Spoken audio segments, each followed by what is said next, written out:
Good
morning. 6:33 na ng umaga. It's very early. So I was up about 4:45. So yan medyo nasanay na talaga yung katawan ko na maaga nagigising. Ewan ko. Kahit pagod man ako, hindi, maaga na talaga ako nagigising. Meron akong pasok. Doon ako sa aking part-time sa lunchtime. Bala kong hindi mag-work today pero sayang din kasi yun. And while tulog pa si Kira is quiet time lang muna ako kasi hinayaan ko lang muna siya kasi maaga pa naman. And then pag nagising na siya is magluluto na naman ako ng kanyang breakfast which is waffles and egg lang naman yung breakfast niya most of the time. And then i-prepare natin yung kanyang lunch sa school. So yeah, yun lang naman.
Breakfast time!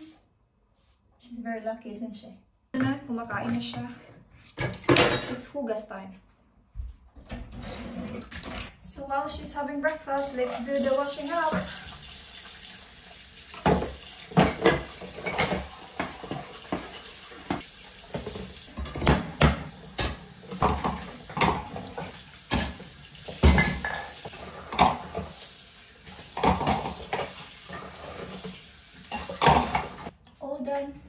Mamaya ako na ito punasan kasi mainit pa.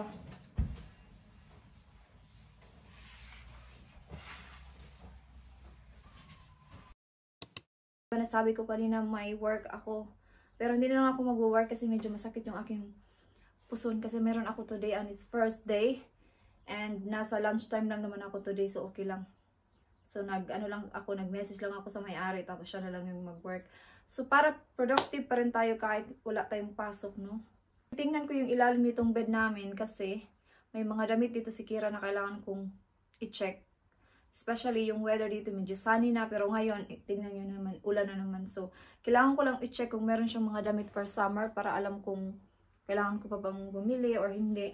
Ililit ko tong bed namin kasi nandito sa ilalim.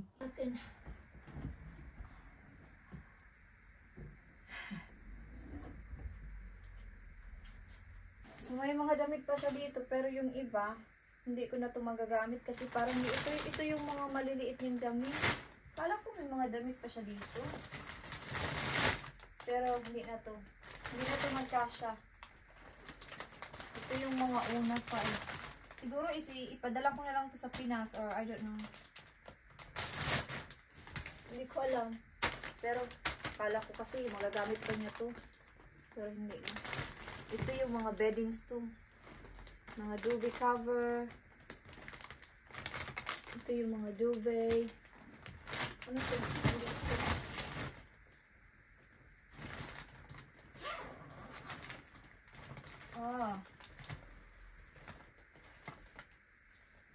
May duvet. Yan, mga damit tikira nga nung bata pa siya.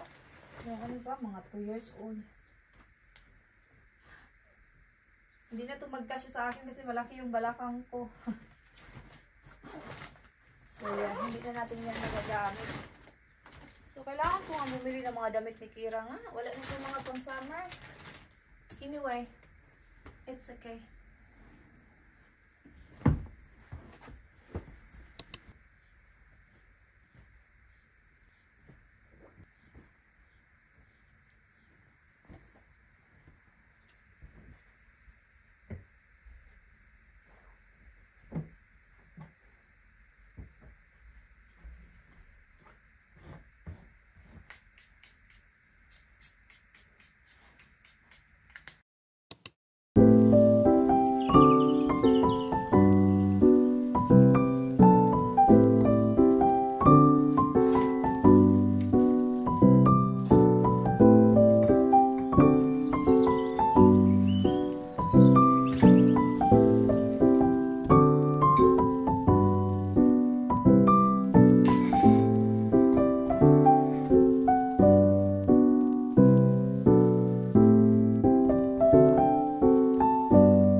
Gutom na ako.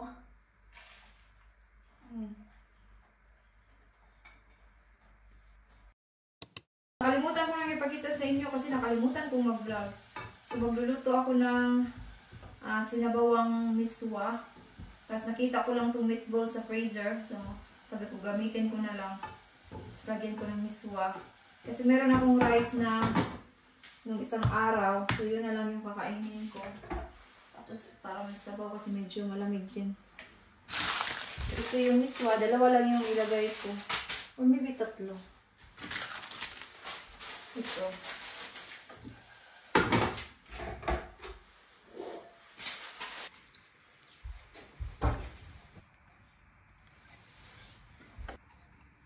Paminta. And then itong vegeta. Masarap to. Iyan mo natin kumulo. And then lagyan natin yung miswa.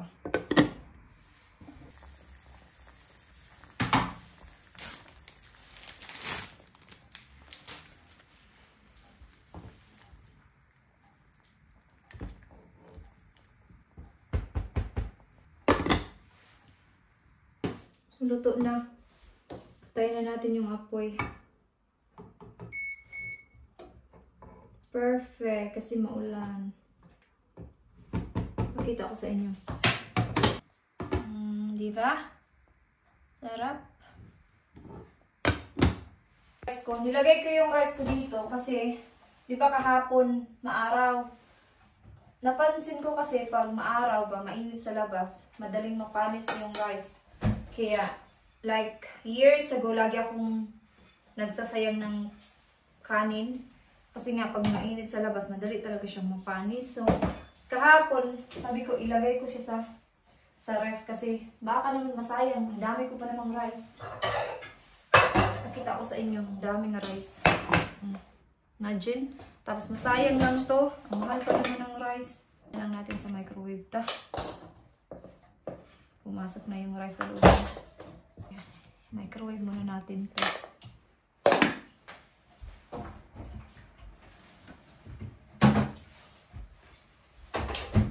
Okay, kakain muna ako and I will be back mamaya. Kasi manonood ko ng video ba sa YouTube. Nakalimutan ko na ata kayo. Anong oras na ba?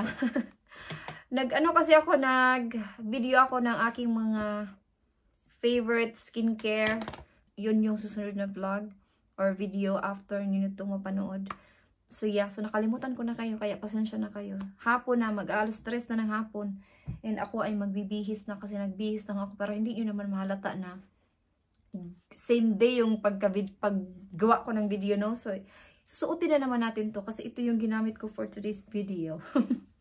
So, magbihis muna tayo. So, yeah. Ako ay magcha-charge muna ng aking cellphone kasi palubat na siya. And I will see you na lang mamaya pag nagluto na ako ng dinner maybe. Okay? Hindi sana ako mag-vlog kasi mamaya na ako mag-vlog pag nagluto ako ng dinner kasi hahaba na yung video na to. Pero gusto kong i-share sa inyo kasi nagtimpla ako ng kape. Hala, ang sarap ng kape pag may condensed milk, no? Or siguro late na ako. Nakita ko kasi siya sa Instagram and then meron akong condensed milk na ginamit ko nung nagsalad ako ng isang araw. Hala, ang sarap ng kape. Gagamitin ko to bukas. Ang sarap ng aking kape for today's video. Ang sarap talaga niya. Nagpunas din ako dun sa kwarto ni Kira. Nag-ano lang ba, nag-wet wipes. Kasi bumili si Dave ng TV para sa kwarto ni Kira. Kasi si Kira hindi na natutulog sa kwarto niya. Kasi gusto niya manood ng TV.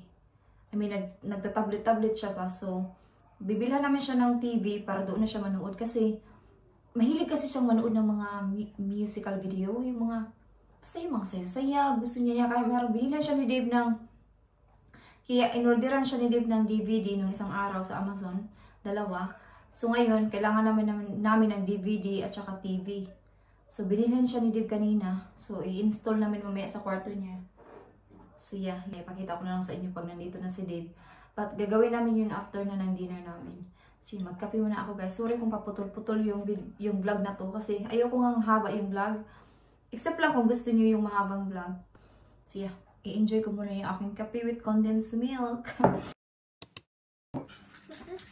So dito lang muna namin ilagay yung TV. Kasi sa weekend, next weekend, pag walang pasok si Dave, ilagay naman siya dito sa wall. Sila nag-ayos ng TV. Mom, can you speak English, please? You want me to speak English? Yeah, I want to speak English. You want to come here? No, I'm doing this with Daddy. So I'm going to take Excited na this. siya. Yeah, so I think it's about 23. How many inches is that, Dave? 24. 24 inch lang. How much was Enough this? lang dito sa kwarto ni Kira. 100, 150. So, manonood yan siya mamayang gabi. Oh, look at my controller, Mummy. Oh, that's really nice. Why is there batteries? That's your remote control. Oh, that's very small. So, are you happy now, Kira? Descendants 1, they're so young. Yeah. Descendants 2. If you guys don't know who that is Mal. Descendants 3. Where's the skizzers gone? Scissors. So, you happy now, Kira? All my DVDs go up. Yay! Can someone close my curtains, please? There you go. Mum, Oh, look at that. can you go now? Ay! And can someone turn my Pinapaalis lights out? niyo na ako. Mum, can you two go? Mummy, go, go. Go, go. Go, go. Are you happy? Yeah. You're Aww. honestly happy? Yeah. Right, give me a kiss then. Are you happy? Love you. Kira is super happy. So, si Kira kumain na siya. Hindi ko na na-vlog kanina kasi nag-charge ako. So, yung kinain niya is yung rice at saka yung miswa. So, ito yung kay Dave. Ako, hindi pa ako gutom. So, si Dave na lang yung kakain. Baka mamaya pa ako gutumin ba. Napaka-happy ni Kira. Nandun na siya sa kwarto. Pinaalis niya na kami. So, yan. Yan lang yung dinner ni Dave. Okay.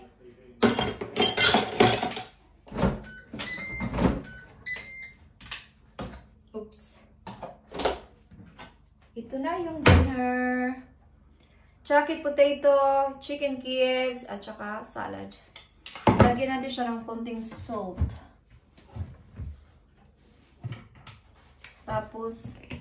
Magwawash. I-wash si Kira. Magwawash na yan. Hindi pa yun nag-wash. Hayaan muna natin siya doon kasi nag-enjoy pa siya sa kanyang bagong telly. Dave, your dinner's ready. Okay. Miswa at saka rice ni Kira. Actually, marami to. Kunti na lang natira. Marami-rami din yung kinain niya. Hindi pa ako nagugutom, so i-end ko na dito yung vlog kasi tapos na. Wala na akong gagawin. Thank you so much guys for watching. I'll see you next time. Bye-bye!